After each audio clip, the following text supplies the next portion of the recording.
सीधे जेल से आ रहा हूं आपके बीच में। जेल में बहुत याद आई आप लोगों की, आपको बहुत प्यार करता हूं मैं। आपको याद आई? किस किस को याद आई? पक्की बात, झूठ तो नहीं बोल रहे? मेरे को याद आई। हम सारी सीटें जीतेंगे और मैं देख रहा हूं ये बड़ा अच्छा नजारा है, जिस तरह से कांग्रेस और आम आदमी पार्टी में गठबंधन हुआ है और सारे मिलकर चुनाव लड़ रहे हैं। ये देश के लिए बहुत अच्छी बात है। दोस्तों, मेरे को पता चला कि जब मैं जेल में था, मेरी मां बहनों ने, महिलाओं ने, कईयों ने पूजा पाठ किया, मन्नत मांगी, दुआएं मांगी, अरदास की, और उन्हीं की पूजा पाठ का नतीजा है कि आज मैं आप लोगों के बीच में हूं। उन सभी मां बहनों का मैं तहे दिल से शुक्रिया अदा करता हूं। हनुमान जी को मैं बहुत मानता हूं। हनुमान जी की कृपा हुई और आज मैं आप लोगों के बीच में आ गया। ये किसी चमत्कार से कम नहीं है। मोदी जी ने तो पूरी ताकत लगा दी थी कि केजरीवाल को बाहर नहीं निकलने दूंगा, पर एक दिन सुप्रीम कोर्ट के जज साहब की कृपा हुई। मैं टीवी देख रहा था अपने जेल में बैठ के, अचानक मैंने देखा सुप्रीम कोर्ट ने मेरे को बेल दे दी। मेरे को तो यकीन ही नहीं हुआ।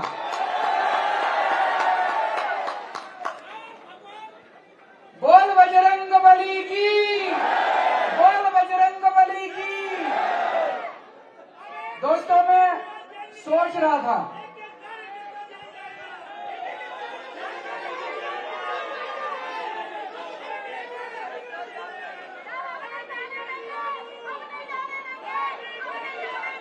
माता जी आपका आशीर्वाद है तो बिल्कुल नहीं जाऊंगा।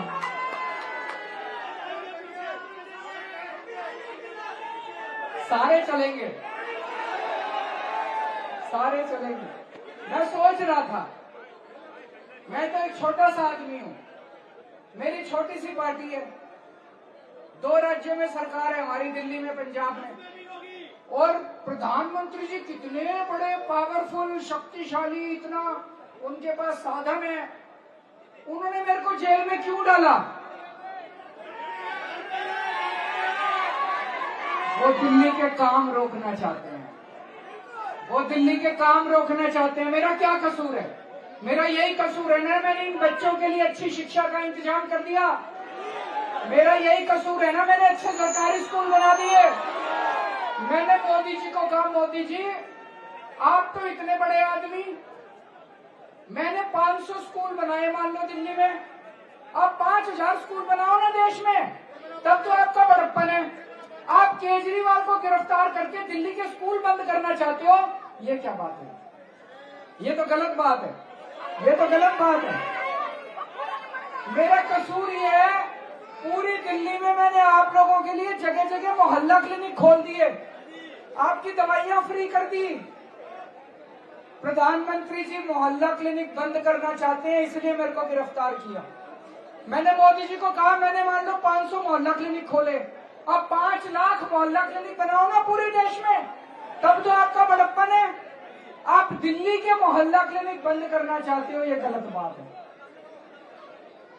और दोस्तों, विडंबना देखो, मैंने दिल्ली के 2.5 करोड़ लोगों के लिए फ्री दवाई का इंतजाम कर दिया। जब मैं जेल गया, 15 दिन तक इन्होंने मेरी दवाई बंद कर दी जेल के अंदर। मैं शुगर का मरीज हूं, 20 साल से मेरे को शुगर है, और पिछले 10 साल से मेरे को रोज इंसुलिन के इंजेक्शन लगते हैं। दिन में 4 इंजेक्शन मेरे पेट में लगते हैं रोज इंसुलिन के। जब मैं जेल में गया, इन्होंने मेरे इंसुलिन के इंजेक्शन नहीं दिए मेरे को। मैं गिड़गिड़ाता रहा, मेरी शुगर 300 पहुंच गई, 350 पहुंच गई। 140 होनी चाहिए शुगर, मेरी 350 पहुंच गई। अगर किसी आदमी की शुगर ज्यादा रह जाए तो उसकी किडनी खराब हो जाती है, उसका लीवर खराब हो जाता है।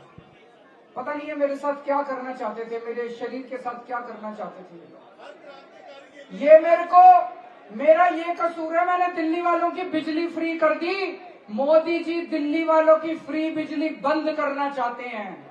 इसलिए मैं बिल्कुल मैं भी आ रहा हूं उस पर। परसों आप लोगों ने आज तक के ऊपर देखा होगा, आज तक पे प्रधानमंत्री जी का इंटरव्यू आ रहा था। आज तक वालों ने पूछा कि केजरीवाल जी दिल्ली में महिलाओं को फ्री बस देते हैं। मोदी जी बोले ये बंद होना चाहिए, फ्री बस यात्रा महिलाओं को ठीक नहीं है। मैं मोदी जी को कहना चाहता हूँ, मेरे लोग इतने गरीब हैं, घर का खर्चा नहीं चल रहा, इतनी महंगाई हो गई, आपने इतनी महंगाई कर दी। मैंने अगर महिलाओं को फ्री बस यात्रा कर दी, थोड़ी सी सुविधा दे दी, आपको क्या तकलीफ हो रही है? बड़प्पन तो तब है आप पूरे देश की सारी महिलाओं की बस यात्रा फ्री कर दो, तब बड़ी बात है। आप दिल्ली वालों की भी बंद करना चाहते हो, पर चिंता मत करना, जब तक आपका केजरीवाल जिंदा है मैं बंद नहीं होने दूंगा।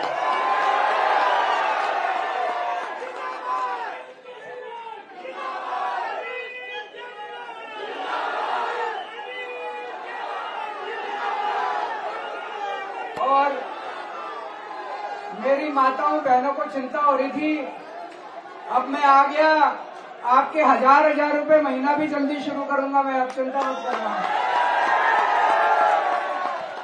ठीक है ना? खुश हो गए सब लोग। अब ये कह रहे हैं कि 2 तारीख को मेरे को फिर जेल जाना पड़ेगा।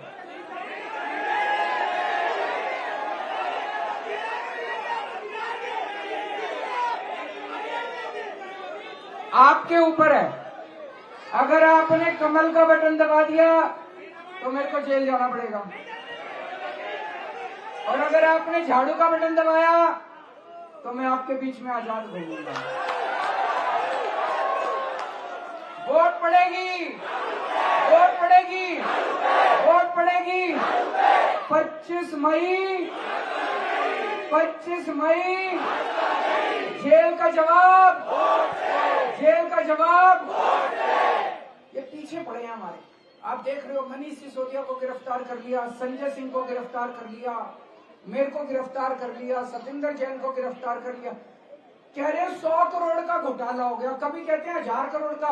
चवन्नी नहीं मिली कहीं से, कितनी रेड मार ली इन्होंने, चवन्नी मिली हो कहीं पे, मैं राजनीति छोड़ दूंगा। 25 पैसे नहीं मिले कहीं पे। अरे 100 करोड़ 1000 करोड़ हवा में थोड़ी चले गए। अगर हमने पैसे खाए कहीं तो मिलते, कोई जमीन मिलती, कोई ज्वेलरी मिलती, कोई कैश मिले, कहीं कुछ नहीं। पूरा झूठ, पूरा झूठ। जबरदस्ती आम आदमी पार्टी को फंसाते जा रहे हैं। क्यों? मोदी जी डरते हैं आम आदमी पार्टी से, डरते हैं ना, मोदी जी डरते हैं आम आदमी पार्टी से दोस्तों। अब मैं पिछले कुछ दिनों में पूरे देश में घूम के आया हूं, बंबई गया, भिवंडी गया, कुरुक्षेत्र गया, हरियाणा गया, पंजाब गया, लखनऊ गया। भाई साहब, पूरे देश में जनता बहुत नाराज है इनसे, गुस्से में है, खासकर बेरोजगारी और महंगाई। लोगों के घर का खर्चा नहीं चल रहा, इतनी महंगाई हो गई। गलत तो नहीं कह रहा, हो गई कि नहीं हो गई महंगाई? इतनी महंगाई होगी, 75 साल में इतनी महंगाई कभी नहीं हुई। और तनख्वाह बढ़ी नहीं, तनख्वाह उतनी, कमाई उतनी, और महंगाई इतनी हो गई। और घर में बच्चे डिग्री ले लेके बैठे हैं, पढ़ाई कर करके बैठे हैं। मैं कईयों से मिला, बेचारे लेबर का काम कर रहे हैं, डिग्री ले लेके लेबर का काम कर रहे हैं। पूरे देश के अंदर बहुत गुस्सा है। मेरे से लिखवा लो, 4 तारीख को मोदी जी की सरकार नहीं बन रही, ये नहीं बन रही, बिल्कुल जाएंगे।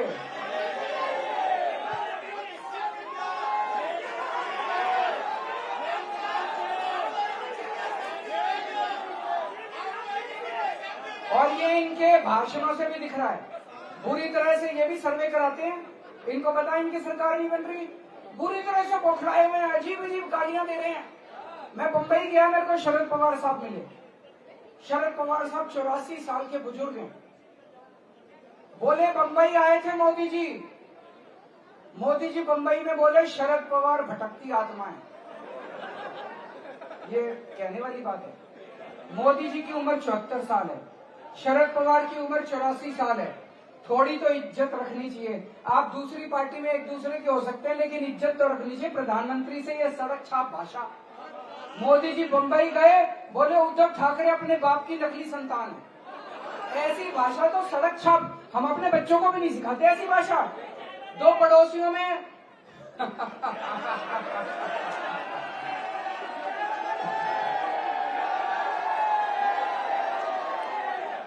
कितनी गंदी बात है। और मैं जेल में था एक दिन, मैंने इनका भाषण सुना, बोला इंडिया गठबंधन वाले आ गए तो सबके मंगलसूत्र छीन लेंगे। क्यों छीन लेंगे? ये कोई कहने वाली बात है? तो इससे दिख रहा है पूरी तरह से बौखलाए हुए हैं। अच्छे दिन आने वाले हैं, मोदी जी जाने वाले हैं। अच्छे दिन आने वाले हैं, अच्छे दिन आने वाले हैं। 4 तारीख को इंडिया गठबंधन की सरकार बनेगी, आम आदमी पार्टी उसका हिस्सा होगी, और दिल्ली वालों, दिल्ली को पूर्ण राज्य का दर्जा दिलाएंगे। दिल्ली वालों को पूर्ण राज्य का दर्जा दिलाएंगे। हमने स्कूल ठीक कर दिए, हमने अस्पताल ठीक कर दिए, लेकिन कानून व्यवस्था बहुत खराब है। पुलिस वाले सुनते नहीं हैं।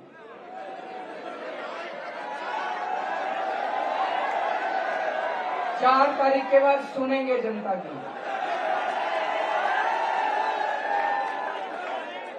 और ये कहा करते थे ना बीजेपी वाले, 400 पार, 400 पार, 400 पार। हमने पूछा जी क्यों 400 पार? बोले जी बड़े काम करने हैं मोदी जी को। हमने कहा क्या बड़े काम करने हैं, कुछ तो बता दो। बताई ना, बताई ना। खोद खोद के पूछा तो पता चला रिजर्वेशन खत्म करने जा रहे हैं।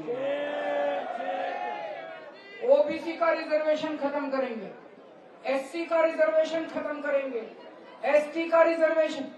मैं आपसे पूछना था, रिजर्वेशन खत्म करना चाहिए? बाबा साहब अम्बेडकर ने जब संविधान बनाया था तो सोच समझ के रिजर्वेशन रखा था। जो लोग रिजर्वेशन के पक्ष में हैं, उन फर्ज बनता है सब लोग इनको हराना इस बार, नहीं तो बड़ा खतरनाक करेंगे संविधान को।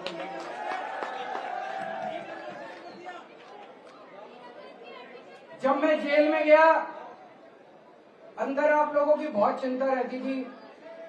आज मैं अपने साथ अपनी पत्नी सुनीता केजरीवाल जी को भी लेके आया हूं आप लोगों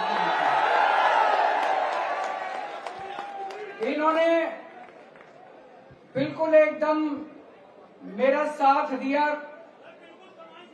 कमान संभाली। और झांसी की रानी, मेरे को आपकी चिंता रहती थी। ये मेरे से मिलने आया करती थी, मैं इससे पूछता था लोगों का क्या हाल है, बिजली आ रही है, पानी आ रहा है। ये यहाँ पे आके रिपोर्ट लेती थी, मैं मैसेज देता था जनता को ये बताना, ये आके जनता के बीच में बताया करती थी।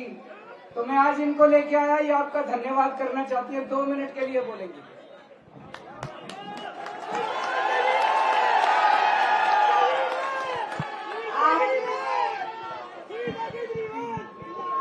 आप सभी को मेरा नमस्कार, मेरा प्रणाम।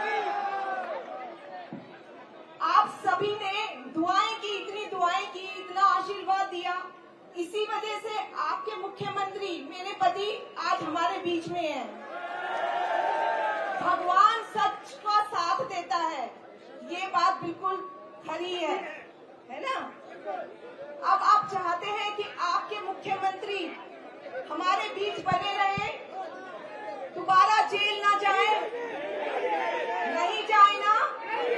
इसके लिए आप सभी को 25 मई को जरूर वोट देने जाना है। जाएंगे? झाड़ू का बटन दबाना है, अपनी वोट की ताकत दिखानी है सभी को। बटन दबेगा, बटन दबेगा, बटन दबेगा। जय हिंद।